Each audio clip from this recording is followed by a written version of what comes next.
Hello, welcome to another McLaren Fans podcast. This week, we talk about the Spanish Grand Prix, and we are joined by Owen Davis. Hi, Owen. How are you doing? Hello, I'm good. How are you? And Hello, we say hola, Sarah, Hola. because you're actually in. Tell everybody where you are. Oh, I'm in Arenas de Mar, which is a coastal town just along from Barcelona.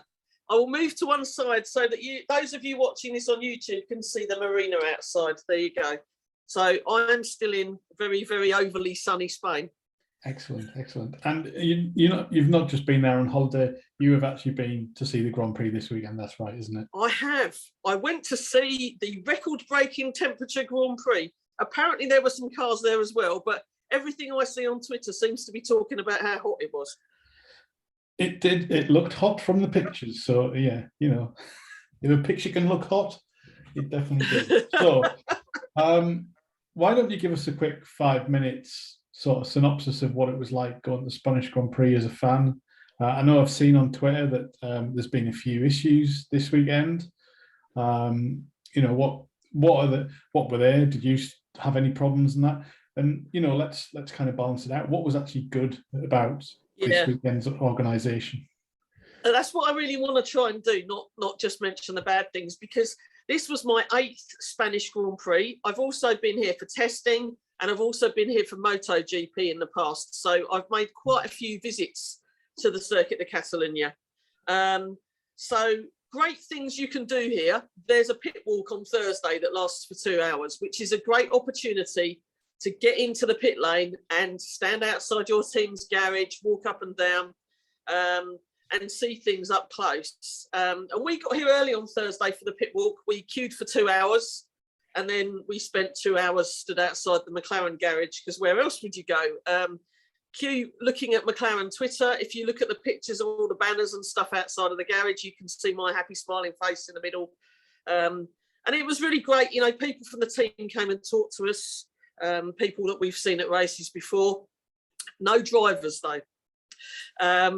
Unfortunate. I thought it was an opportunity that had been missed. There were thousands of fans outside the McLaren garage shouting.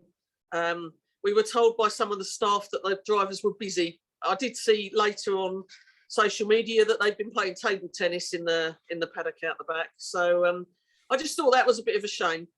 I looked to my right, and along the pit lane, I could see Carlos coming out, signing autographs at Ferrari. We all think fondly of Carlos still because he used to drive for us. And I heard that people saw Kubica, Latifi came out, and I heard that kind of thing. I don't think the Mercedes drivers came out. So there was a bit of inconsistency there. And, as a fan, I love to see the team engaging with the fan. And certainly the team members did. But no drivers, unfortunately. But hey-ho, it was still good to be there.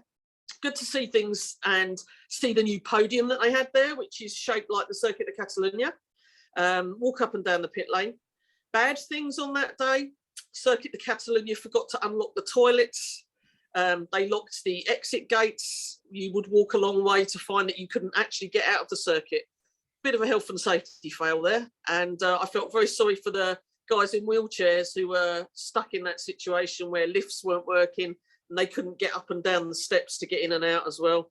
So there were a few things like that that were a bit odd on Thursday.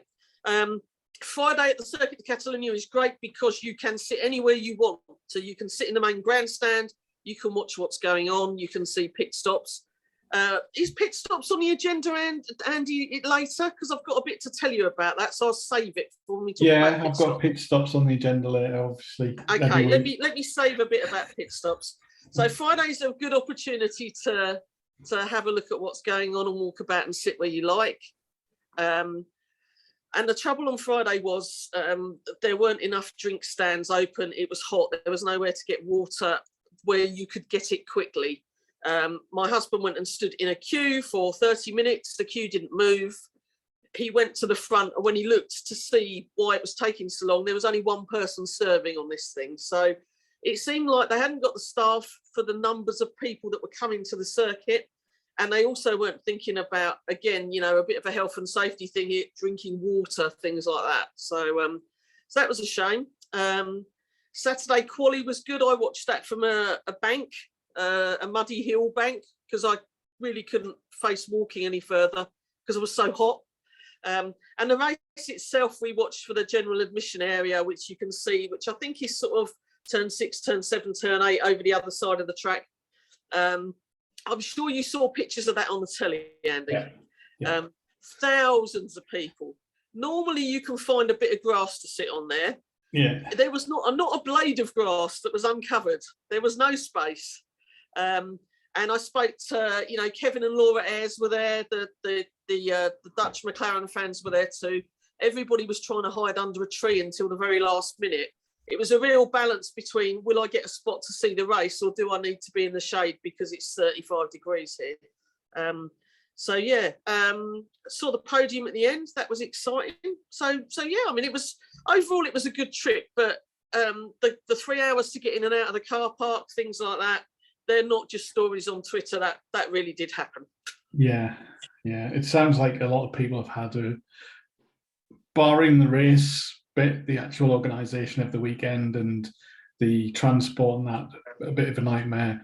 I've read of people choosing to walk for 6 hours to get back into Barcelona rather than actually queue for the trains for 3 hours.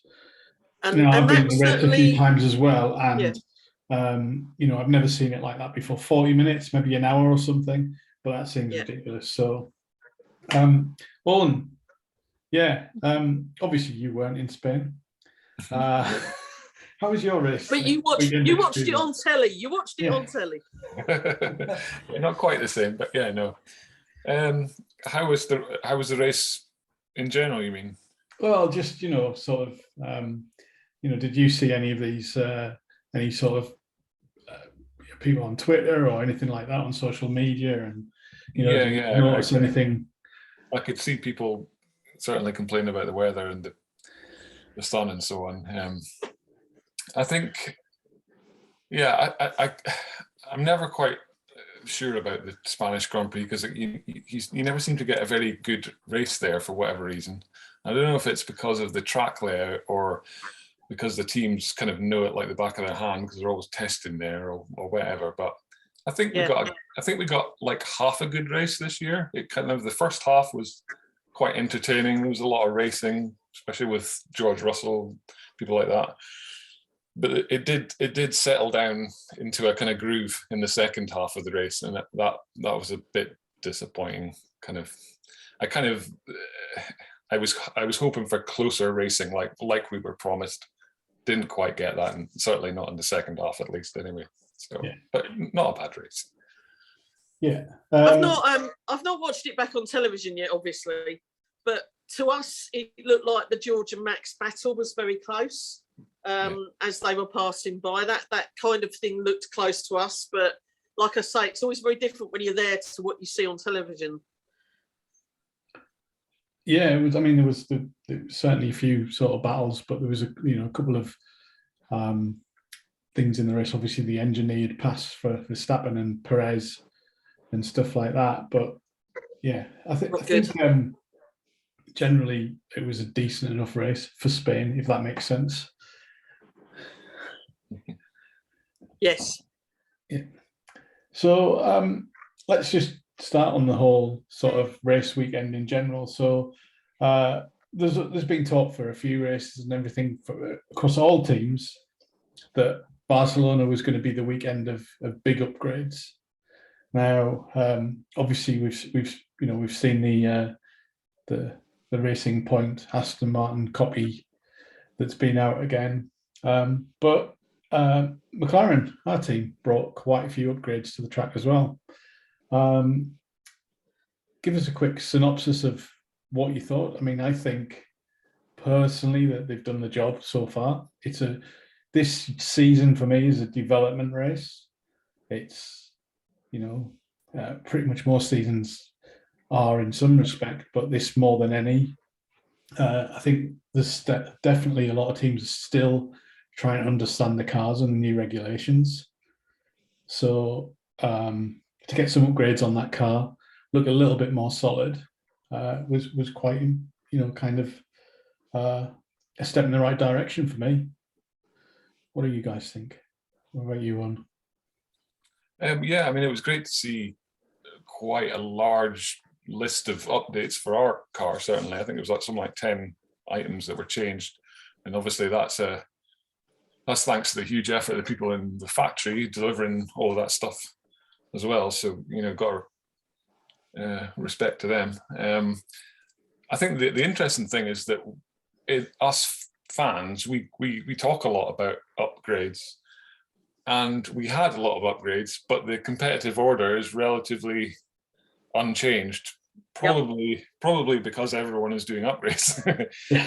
And you had a team like Haas who had nothing new on the car, and they didn't really fall back that much. I didn't think they were kind of where they were. So I think, in the case of us, I think our upgrades are quite kind of young and immature, and I don't think we really understand what they're bringing to the car or how they're improving the car just yet.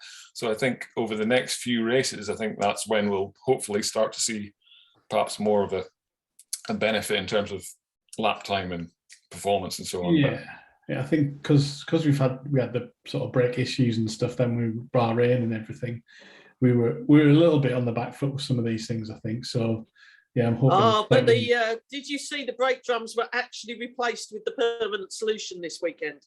Will he? So so up until this race, we were still running with the temporary solution. I think they were titanium, and now the carbon ones are in place and we're on the car. And I think I took some pictures of them. So have a look through my Twitter. You might see some on there. So it just goes to show, doesn't it, how long these things take. They identify an issue, but to get that part in and have a full proper fix takes that much longer. Interesting what you say about Haas, Owen. I think that really shows the good old thing about there being so many variables changing at once, because we aren't just talking about upgrades, are we? We go to another track that suits a different team, blah, blah, blah. There's always so much going on. You're never in a level playing field. Obviously Barcelona suited Haas really well. And we know that we were fast there in testing. So I'd hoped the same for us, You'll have to tell me if I'm wrong on this, because I was picking this up from bits of Twitter that I couldn't see on my phone in the sun. But did Lando go over a curb and break the new floor? Am I right in that? Yeah. I think, was that in practice? Yeah. I thought that was on Friday, yeah? Yeah. Friday. So I saw them carrying it out of the garage in a big bag because they were covering it up. So that was obviously the new floor. Did they then repair the new floor and put it back on the car, or did he get given the old floor? No, he got a completely new chassis, is my understanding. Right. Okay. Which See, resulted that's the kind of thing you can't see when you're here. I think they had to break the curfew overnight to deliver that. Yeah. So again, that was another huge amount of work and effort going in there. Yes, so much. Yeah. So you see, I wonder, Andy, what we've really know we've got there that works or not. Whether that's buggered up the plans a bit, and then we have to. And then we go to Monaco, a race.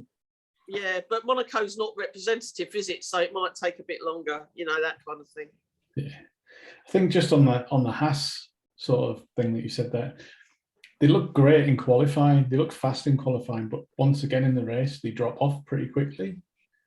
Obviously, I think K-Mag's out driving that car this season so far. Yep. But certainly, I wasn't expecting them to be as good as they are at this point. I think the reverse is probably true at McLaren, where I think we've got a stronger race car than a qualifying car. Yeah, I think I agree with that. Yeah, I think we're going to be in for a couple of painful races over Monaco and maybe Baku, because of qualifying is quite important in Monaco at least. Yeah, most definitely. Yeah. I noticed. Talking about Monaco, that the team have brought out a lot of new merchandise today. Yeah, I've got a note on that at the end, so we'll. Okay, I'll shut up. That up. Yeah, with some new merchandise. Yeah.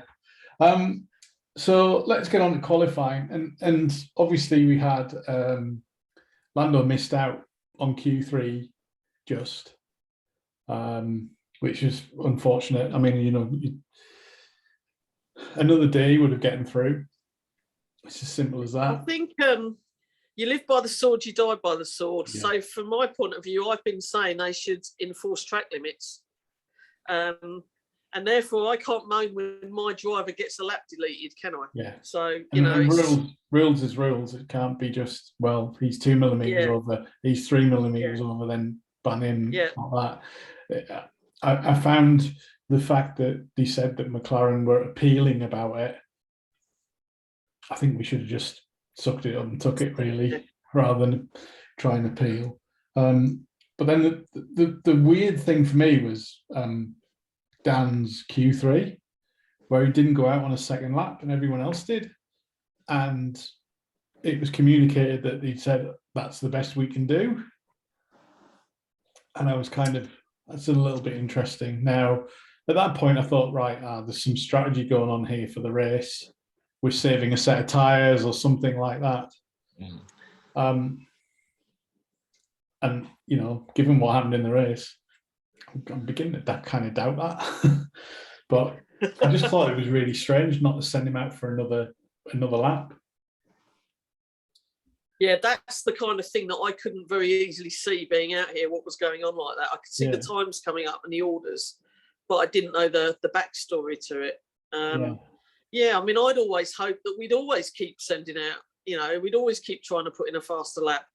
That would, but I'm not a strategist, and I'm not someone with a budget cap who might be worried about my driver going over a curb and breaking a new floor that cost a lot of money, and et cetera, et cetera.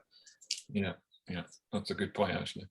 Yeah, I think that's the case. But if that is the case, then we're going to start seeing a lot of teams doing that and not coming out for runs and stuff like that. And I mean, I think even Christian Horner said today in one of the press things that towards the end of the season, you're going to see some teams not turning up at events for budget cap. And I'm thinking, wow, I mean, that's a big thing if that starts happening. He did say that. I read the article, definitely. I then read at the end that Otmar said, well, if you've got to conserve money to run your car or your electricity bills are higher, which was one of the things he quoted, then you spend less money on development then, don't you? So maybe Christian's saying it on the one hand, but the teams lower down the order are being a little bit more frugal in the way they're dealing with their money, You know how he loves to get a wooden spoon out and stir it up. I think he's not our favourite person, Owen, is he? Not really. I think it's one of those kind of unintended consequences things. When the budget cap was kind of thought of and as a concept, I don't think this was quite thought through, but here we are. Yeah. So let's get on to the race itself. Like we've already mentioned, it was kind of a race of two halves. We got a solid P8 from Lando, and I think it was a P12 from Dan. We switched him onto the tyres, soft tyres at the end, and I thought he might just sneak into that top 10, but it didn't quite work out. One thing I think you picked up on, Sarah, and obviously you know that I like to mention is pit stops. And once again, I think consistency is the key. We weren't top of the charts, but we were solid all the way through. I think we did 6 pit stops between the two cars, pretty much all around the same time. So, no major issues, nothing, no stuck wheel nuts or anything like that. Touch wood. But yeah, touch wood. Yeah. So what I wanted to share with you about pit stops was that at the pit walk, the team did a number of pit stops and were out the front practicing, and they were getting ready for some time. Sergio, the performance coach, came out and he had a big bag, and I thought, oh, what's he got in his bag of tricks there? So first of all, he gets them all to sit on the ground, and they do this thing where they look like Bambi, where they're stretching their legs out either way, and then he got these little rubber bands out, and he got them all going like this with their hands, practicing doing stuff. And then there was a bit of banter where they all seemed to flick them at Sergio, like, as if they were, he looked like he was a bit annoyed by that. And they were doing a lot of warm-up exercises where they got into pairs and they stood opposite each other, and one of them was sort of going like that with their hands, and there was a lot of that going on. before the pit stops. There was a lady out there who I think I know what her name is. To tell you, 2 secs. I've never seen her before on television, but I think she's called Angela Botha, and I think she's one of the team physios. And she spent a lot of time with some of the pit stop people, practicing the action of moving your arm in and out. So they were knelt down with the gun, practicing that without the car there. They also seemed to have someone else on the rear jack who was practicing putting the rear jack under and pulling it back. So I saw quite a lot. It was quite an interesting period of time being stood there. And of course, they brought out the Google wheels, and you know how I love a Google wheel. So yeah, they did a few standing pit stops with the car stationary, getting the wheels on and off, and then they did the ones where they pushed the car in as well. So I had sort of 45 minutes of watching up close that thing that you love, Andy. Pit stops. Pit stops, yes. Yeah. Anything to say on pit stops? No, I mean the pit stops this year have been phenomenal. Really, they've been incredible. Sometimes we're the fastest, it's just great to see. I've got no complaints. All I was going to say was it's probably worth mentioning Lando's performance, where, because we now know that he has or had tonsillitis at the time of securing that P8. So, huge effort. He's a bit of a hero there doing that in that condition. Yeah. I mean, I've had tonsillitis many times, and it's absolutely horrible. I wouldn't wish it on anyone. So, yeah, respect to Lando for that. Yeah. He came out afterwards and said. Yeah, I was so annoyed seeing people on Twitter going, "Oh, come on, mate, you've only got a cold. Shut up about your hay fever." Like, do you know how hot it is out here? Do you know how debilitating having tonsillitis is? And he's driving a car, for God's sake, in that heat for all those laps. Come on, people. I think he was a proper hero to come out of that scoring points when I believe they said on Radio 5 Live, Jenny Gow said at the start that she didn't even think he looked like he was going to finish the race. He looked so ill. So, coming out of that with points, he's big round of applause, Lando. Yeah, definitely pulled one out there for the team, didn't he? So, well, we wish him all the best. We hope he recovers quickly. Because he doesn't have long. There's not long now. They're already out going off to Monaco. I know. I'm sure he's back at the MTC now with his feet up and a Lemsip or whatever he needs for tonsillitis. I've never had it, so I don't know what you take for it, Beecham's or whatever. I don't know. I think that's a very good point. It kind of brings us on to Dan a bit. Now, it's a bit of a controversial subject, but I'm going to say it. I expected more by now. I mean, yes, he's got a SAR win, and in some races he's looked fantastic. But for me, I'm not expecting him to win every race. I'm not expecting him to get on every podium, but I'm expecting a bit of consistency, and I'm expecting him to be closer to Lando. And given that he's now like a year and a half in, I'm running out of ways to kind of almost defend him. In that that's a very good way to word that, Andy, because I think being team fans, we naturally want to defend him. We want to look for different reasons every race why something hasn't gone our way, so we can explain it so that we understand it. And there's been a lot of occasions where you can look at a race and say, yeah, Dan had this problem, Dan had that problem, there was a problem with the car, there was this, there was that. Yeah. And when you say we're running out of excuses, I understand where you're coming from with that. However, I still back them. I wouldn't ever want them to swap him out. I just think he obviously needs something, and I don't know what that something is. But we're coming to that point in the season where his contract runs out at the end of this season, and people will start to talk around Monaco towards the beginning of the summer. Who's going to replace him? If you take Red Bull, for instance, and they put Sergio Perez in that car for consistency, not to win races, but to be second to Max, to be right behind Max, and he's doing that really well. That's what we brought Dan in for, and he's got to start doing that pretty soon. So, what about you, Owen? What's your kind of view on it? Oh, it's just kind of so sad actually, because he's such a likable guy. I mean, he's one of them guys where, you know, every fan pretty much likes him. You know, Yep. Doesn't matter what team you support, because he's just a likable kind of guy, really. And I hate seeing, you know, him underperforming. It's not what I'm wanting to see. So it's a bit kind of dispiriting, actually, to be honest. I suppose we've got to remember that he did out-qualify Lando here. That's worth, you know, remembering. It's not all bad, and he has, you know, he won a race last year. It's I guess it's what you're saying. It's the consistency, perhaps, is the thing that's missing at the moment. But I think all the only sort of comment that he did make was that he said that he has like much less grip than all the cars around him. So I'm kind of willing, if he's saying that, I'm kind of willing to believe him, and maybe that's something that is more of a technical thing that needs to get looked at on in terms of his car and his setup and so on. So I want to give him a chance. Yes. I would just bring up that point that you're saying there, is that there are plenty of other drivers in other teams struggling with cars as well. One of them's a 7 times world champion.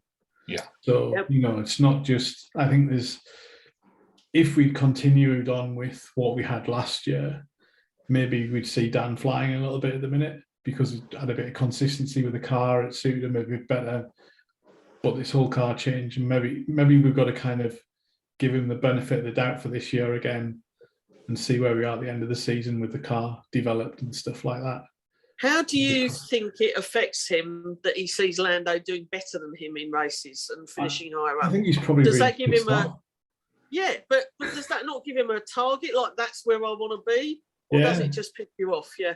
But if you're seeing your teammate doing that and you're going, well, why can I not do that? Basically, you know. Well, I think there's kind of two ways you can look at it. You either use the carrot or the stick, and I think with him, I think you would want the carrot. You want to put your arm around him and kind of reassure him, rather than, you know, tell him off or whatever. So I think that's what he would respond to anyway. And Andreas and Zach, they're not, you know, this isn't their first rodeo. They're used to dealing with situations like this. They must be having conversations to try and boost his morale and let him know that they're backing him. But I suppose, as Andy says, how long do you do that for before you call it a day or whatever? You know, again, you're right, Owen. Dan's a lovely guy. We all like him. He's a proven race winner in the past. It doesn't quite make sense that he's not doing it here. Matching Lando, shall I say. And, you know, that's what we all want. We want that for him. We're not moaning about it in a kind of, kind of way. I think what we're all trying to say is that we want that for Dan. We want him to have that. Yeah, absolutely. Yeah. Well, let's see. You never know. He might pull out of the bag in Monaco and be another race winner. Who knows? I hope so. Well, he is good there. Yeah, exactly. Final thing I've got on the agenda this evening, and we can do a quick one, is McLaren have done another sort of fan kit launch for Monaco today. There's some really nice stuff in there. Really, really nice. However, as a fan who ordered some stuff for Miami, which was a good few weeks ago, pretty much a month ago when I ordered it, it's still not arrived. And what has arrived has been wrong. So I looked at that kit today, and normally I would buy a couple of things from that launch. I'm going nowhere near it. I'm going nowhere near it until this is sorted out, because whilst the actual quality of the kit that we've said about for the last few years is a hell of a lot better this year, the customer service is shocking, and something needs to be done about that. There you go. There's my little rant. Sorry. It's a real shame, because how do you say it? Is it Castori, however you say it? Yeah. They do a lot more stuff. They're involved with a lot of teams. They do like the 2020 cricket and things like that as well. So when you order from the McLaren store, you're clearly not ordering from something that's specific to us. They've got a huge warehouse full of stuff or whatever, haven't they? So does that mean that everyone's getting bad customer service from them? Don't know. All I would say is most of my stuff has been better this year. Some of it still hasn't. And it's a lot of money. Touching on merch while we talk about that though, Nick bought me this at the track. Guess how much? €70. I've already told you, haven't I? Yeah, but we're running out of time, so yeah. Yeah, I just thought that was terrible that they charge €70 for a hat. There's 35 quid on the website at the track, you know. Yeah. That's double the price basically, isn't it? All right. Yes. Yeah. Maybe we'll have a proper talk about merch and track merch at some point. Anyway, that's pretty much all we've got time for this evening. Thank you very much for joining us all. Oh, you're welcome. Pleasure to have you on as always. Cheers, and, buenos nachos to Sarah. Adios. Adios.